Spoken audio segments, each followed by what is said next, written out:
قالت وزارة الدفاع العراقية إن شحنة الطائرات المروحية الهجومية روسية الصنع التي استلمتها مؤخرا جاهزة للانتشار وشن هجمات ضد أهداف لتنظيم الدولة الإسلامية.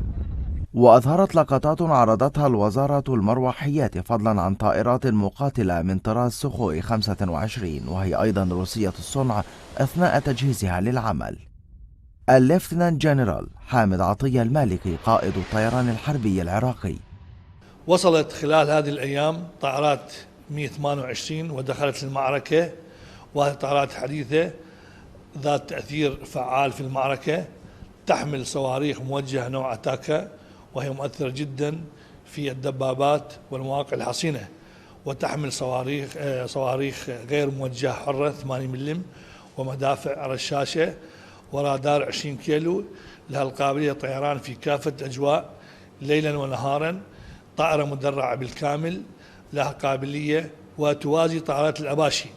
هذه الطائرة أبدت وأعطت بعد استراتيجي وتعبوي جديد لطيران الجيش. ويسعى العراق إلى بناء وتعزيز قدرات قواته الجوية لاستعادة السيطرة على أراضٍ استولى عليها تنظيم الدولة الإسلامية في العراق في يونيو الماضي. وفي مقابلة حصرية لرويترز أعرب أياد علاوي نائب الرئيس العراقي عن تأييده لرئيس الوزراء حيدر العبادي، وهو تحرك ينظر إليه باعتباره خطوة نحو المصالحة في نظام سياسي هو في أمس الحاجة لإعادة البناء حتى يتيح لحكومة بغداد محاربة تنظيم الدولة الإسلامية. ومن شأن تأييد علاوي أن يضيف رصيدا سياسيا للعباد الذي ينتمي لحزب الدعوة مثل المالكي، إلا أنه يعتبر أكثر ميلا لتشكيل حكومة لا تقصي أحدا.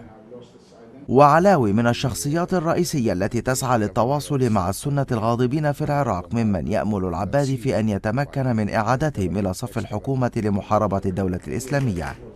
واستولى تنظيم الدولة الإسلامية على مساحات واسعة من الأراضي في شمال العراق وغربه هذا العام، ويلقى تنظيم الدولة الإسلامية قبولا لدى بعض أفراد الأقلية السنية ممن يتهمون حكومة بغداد التي يقودها الشيعة بتهميش طائفتهم.